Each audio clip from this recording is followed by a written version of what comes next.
Hey guys, it's Dana and it's time to talk about money. And in this video, I wanted to talk about your emergency fund and how to stay motivated when you're building it up. So let's talk about that. Okay, so it's 2020 and there is a worldwide pandemic going on. And so there has never been a better time to build up an emergency fund. If you don't have one, then you are most likely feeling the effects of it during this time. Even if you haven't lost your job and you don't have a health crisis, it just makes you feel a sense of comfort when you have a buffer between you and life events, right? So if you lose your job or you have a medical emergency, it's nice to have that emergency fund there, because when you do, it turns all those things into basically just an inconvenience versus a full-on crisis. And I think like 40% of Americans are unable to handle an emergency greater than $500. And that's really stressful. That turns every little thing that happens into a complete and utter emergency, a crisis, and just makes you beyond stressed out, right? And so having an emergency fund is so important to build that up, so that way you can just deal with the problems as they come.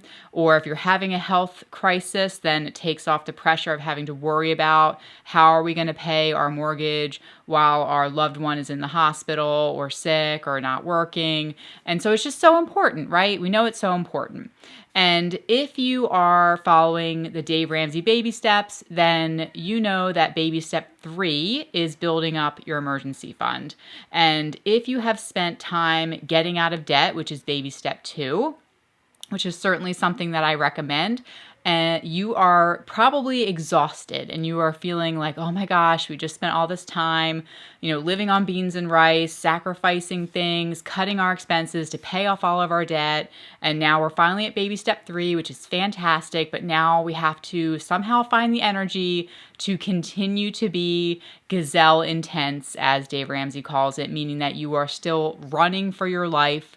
If you don't have an emergency fund, you essentially are in an emergency, because it's an emergency to not have an emergency fund. And so you still have to continue to push hard, work hard, and save up as much money as you can, as fast as you can.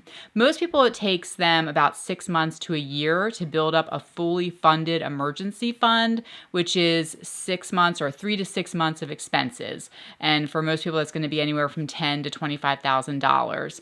And so it can take some time to build up your emergency fund.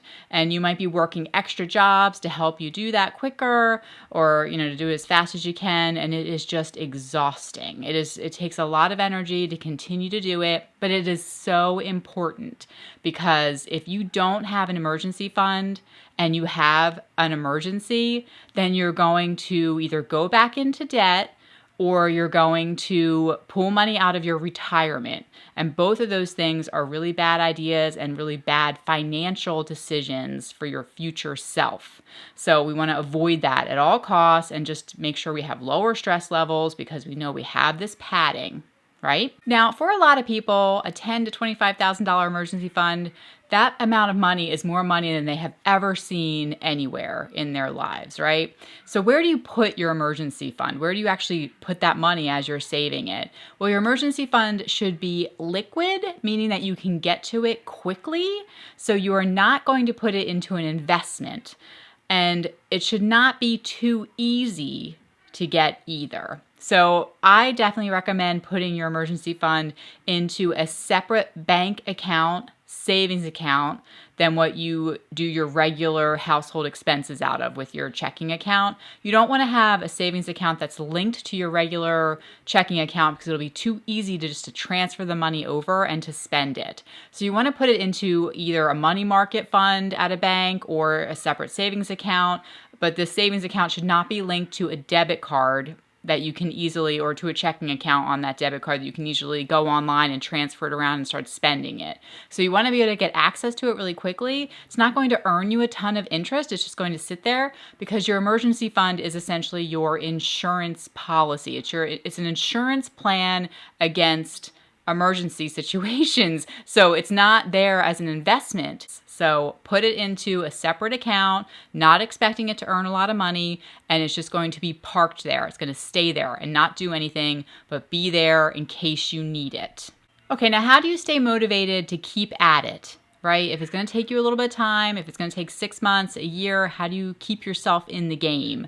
Well, what you could do is you could create a chart that you color in, just like maybe you did when you were trying to get out of debt.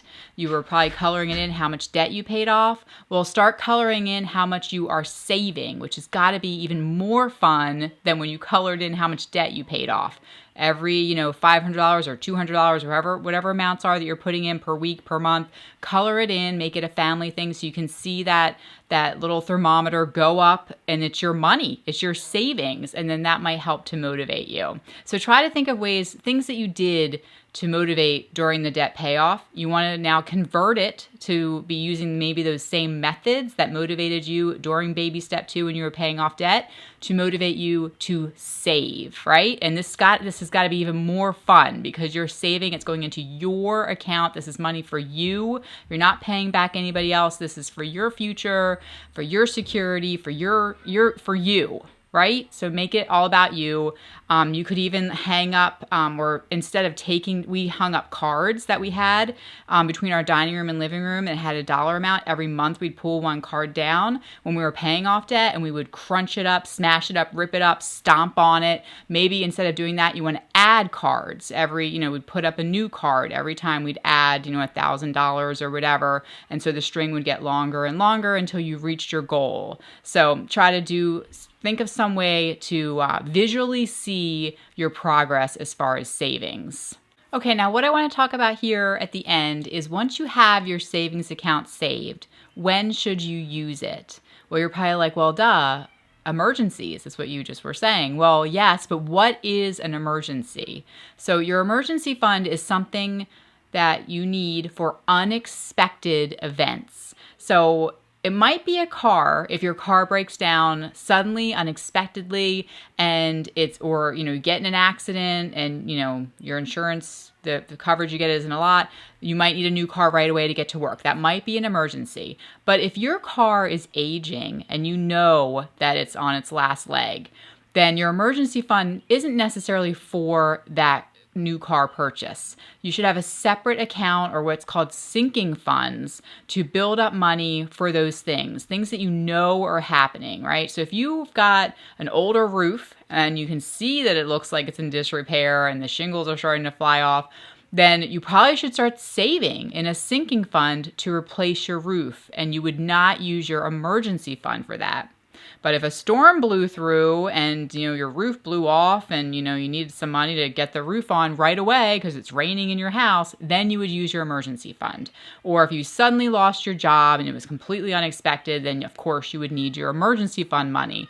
But if you knew layoffs were happening in 3 months, 6 months, and you just didn't do anything about it, you just waited it out, and then, you were laid off, but you knew it was coming, you should have been building up money, like leading up to that in some other kind of account, right? So be really careful, try to be honest with yourself. Like try to really be honest as far as what is an emergency, right? So when things are coming up, and so be wise about it and save for it. So we have separate savings. We have a separate account for our car, for car repairs, car replacement, and that's a sinking fund. So Christmas comes every year. You shouldn't need to use your emergency fund for Christmas because Christmas is coming every year. Birthdays are coming every year. You can set up another separate account to save money for Christmas. We have within our Christmas savings account that I have direct deposit set up with my paychecks. So a certain amount of money,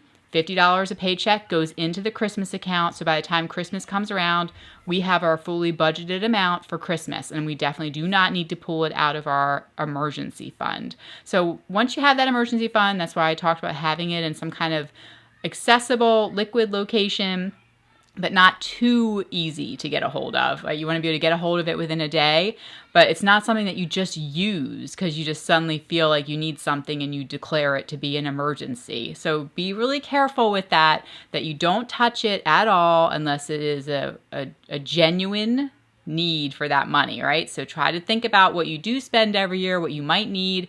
Something's coming up. Try to think about those sinking funds and set up separate accounts for that and be saving on the side for those items. Got it?